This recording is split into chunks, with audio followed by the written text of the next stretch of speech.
Stockholm, Sweden, draw a line 4,000 kilometers south, you reach Iran. No ocean connects them, no highway, no navigable channel, and for 2 centuries, Swedish Vikings made this journey regularly, carrying furs and amber south, bringing silver and silk back north. They used rivers. When rivers ran out, they dragged their ships across land to the next one. What they built was not a raiding route, it was a trade system, one of the longest in the medieval world. Hundreds of thousands of Persian silver coins ended up buried in Scandinavian soil. Persian silk in a Norwegian queen's tomb. A ring inscribed with the Arabic word for God in a Swedish woman's grave. Even chess reached Scandinavia along this route from Persia. This video is about how that system worked, river by river, deal by deal. And at the end, one detail connects this route to a weapon forged from steel that no one in Europe could produce. When most people hear Viking expansion, they picture long ships heading west, England, Iceland, Greenland, North America. But the eastern route was just as large, and in many ways harder to pull off. The Vikings who went east were predominantly Swedish, launching from trading hubs like Birka on Lake Mälaren. They entered the rivers of Eastern Europe, pushed south through what is now Russia, and reached the Caspian Sea and the coast of Persia. Here is how we know this was not occasional or accidental. Across Scandinavia, archaeologists have recovered close to 500,000 Arabic silver coins, dirhams minted across the Abbasid Caliphate. The Caliphate was Arab-led, with Baghdad as its capital. The Volga route fed into its Persian territories. They reached its Persian territories, the Caspian coast, the regions of Gorgan and Gilan. On the island of Gotland alone, more than 70,000 of these dirhams have surfaced in over 350 separate hoards, not Western European coins, Islamic, and they arrived in quantities large enough to reshape Scandinavian economies. That alone rewrites where Viking wealth actually came from. The Persian geographer Ibn Khordadbeh, writing around 885, described these northern traders directly. They carried beaver hides, black fox pelts, and swords. They paid a 10% toll to the Khazar rulers who controlled the lower Volga. Some of them, he wrote, went by camel as far as Baghdad, using European slaves as interpreters. And by the 10th century, the silver flowing north along this corridor had become something Scandinavia could not function without. How deeply that dependency ran and what happened when the supply collapsed is part of this story. Step into this. You are at a dock in Birka, loading a shallow riverboat. Bundles of fur, jars of honey, blocks of amber. It will take at least a year. You will cross the territory of 3 foreign powers, and whether you come back depends on deals you haven't made yet. In Sweden, families carved rune stones for men who took this road and never returned. The Norse word for their destination was Sörkland, a term for Islamic lands. 26 rune stones in the Lake Mälaren region were raised for men who died on a single expedition in the 1040s. One stone at Gripsholm Castle reads, "They went far for gold. In the east, they fed the eagle. They died in the south, in Sörkland." Almost no one from that voyage came home. This was not opportunistic raiding. The volume of silver, the repeated journeys, the formalized tolls, all of it points to something built on purpose. A corridor connecting the Baltic to the Caspian, Scandinavia to Persia, maintained for 2 centuries. Getting from Sweden to Iran meant solving a problem that sounds impossible. Rivers cover parts of the route, but not all of it. At several points, the water simply ends. What the Vikings did next remains one of the most impressive logistical feats of the medieval world. The route started at ports like Birka in central Sweden. Ships crossed the Baltic to Staraya Ladoga, a Scandinavian trading settlement on the Volga River in what is now northwestern Russia. Archaeological evidence dates the Norse presence at Ladoga to at least 753. But Ladoga was more than a waypoint. Norse, Slavic, and Finnish traders wintered here side by side, repairing vessels and gathering intelligence about river conditions further south. From Ladoga, the route followed the Volga through Lake Ilmen, then on to the Lovat River. And then the water stopped. The gap between river systems had to be crossed on foot, a technique called portage. The ships used here were not ocean-going longships. They were smaller river craft, 6 to 9 meters long, clinker-built with shallow drafts, similar to the small boats found alongside the Gokstad burial ship, light enough for a crew to haul across open ground. In 1996, the Viking Ship Museum in Roskilde put this to the test. They dragged a 2-ton reconstructed warship called Helga Ask across a 300-meter strip of land. Greased timber tracks, 27 men, and raw effort, 16 minutes. A few days earlier, the same crew had spent 9 hours sailing around the peninsula to cover the same distance by water. 9 hours by sea, 16 minutes over a hill. That is not desperation. That is a shortcut, and they knew it. Every dirham buried in Gotland, every strand of Persian silk in a Norwegian grave crossed a portage like this one. How large these portages were is still debated. Some scholars argue full warships were hauled overland. Others believe only smaller boats were carried, while cargo moved separately. The evidence supports both views. Where do you come down? One crossing on this system dwarfs all the others. The Don-Volga portage, roughly 70 kilometers of flat steppe between the two largest rivers in the region. That passage was in continuous use from the first millennium BC until 1952, when the Soviets finally built a canal. Modern shipping uses the Panama Canal to avoid circling South America. The Vikings had no canal on the road to Persia. They picked the ship up and carried it 1,000 years before anyone else engineered a solution, and what waited at the other end of that road made every portage worth the effort.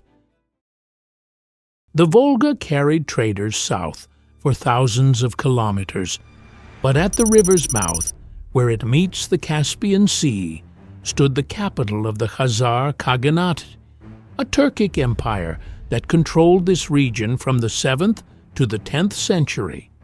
Their capital, Atil, sat directly on the route. You did not pass without their say-so. The Khazars controlled modern southern Russia, Ukraine, and western Kazakhstan. Their ruling class had adopted Judaism, while the broader population practiced Tengrism, Christianity, and Islam. They sat on the only road between northern Europe and the Persian world, and they charged for every step of it. Ibn Khordadbeh recorded the arrangement clearly. Traders entering Khazar territory paid the ruler a tithe, 1/10 of everything they carried. This was not random shakedown. It was a fixed, predictable toll applied to every merchant who used their waters. For the Vikings, it was the price of reaching Persia. In 913, a Rus Viking force offered the Khazar ruler half of all plunder in exchange for passage into the Caspian.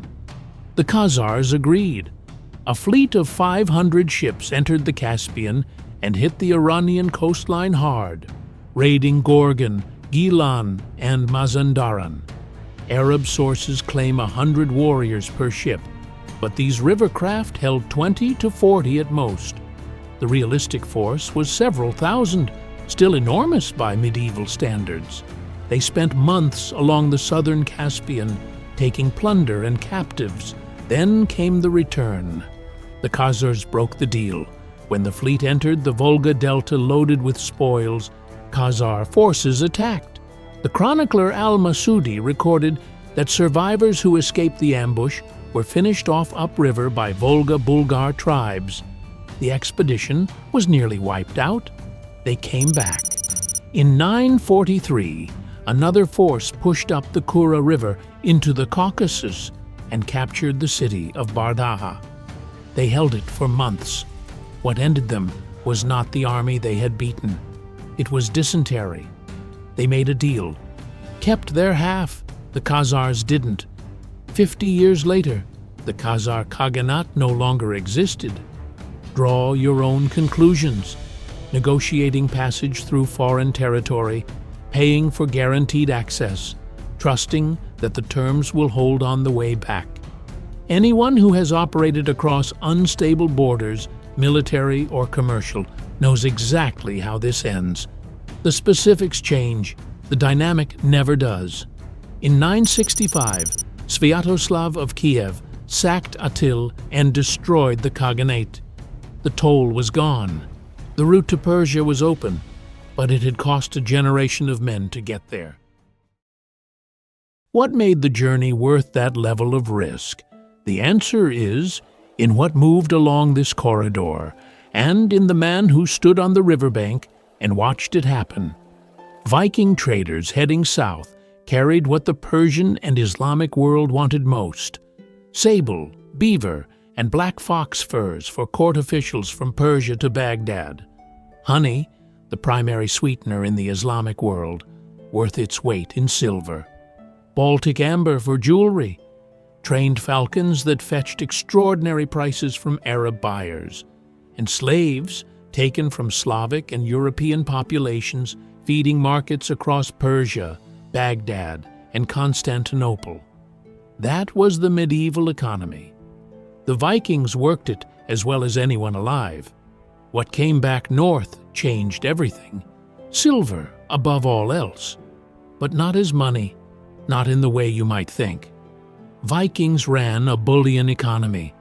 They took Arabic dirhams, cut them into pieces, weighed the fragments on portable scales, and traded by raw silver weight.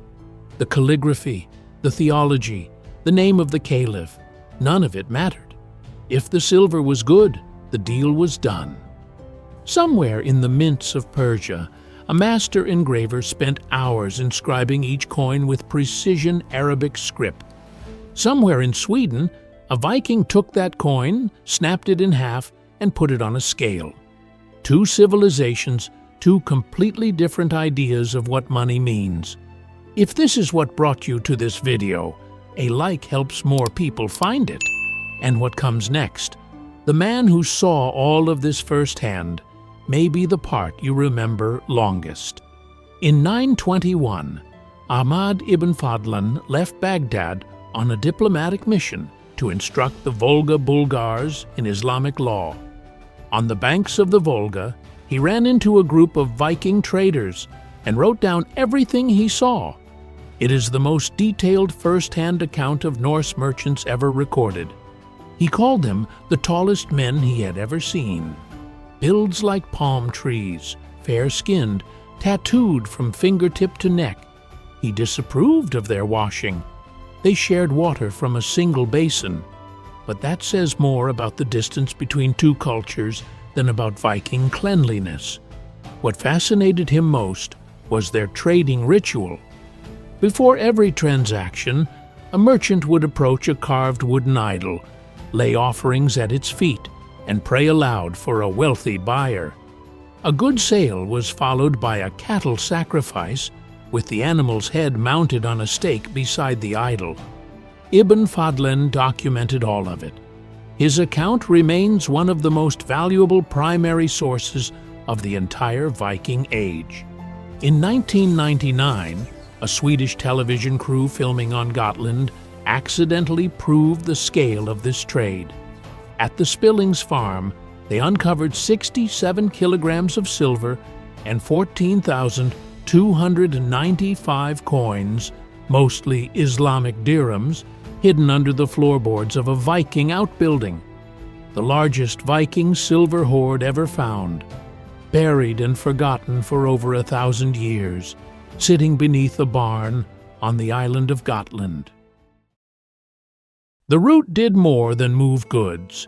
It carried ideas, materials, and habits that worked their way into Scandinavian life so deeply that most people never think to ask where they came from.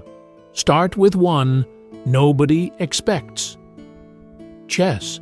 The game came north along this exact corridor from Persia and the Arab world, carried by the same traders who brought the silver.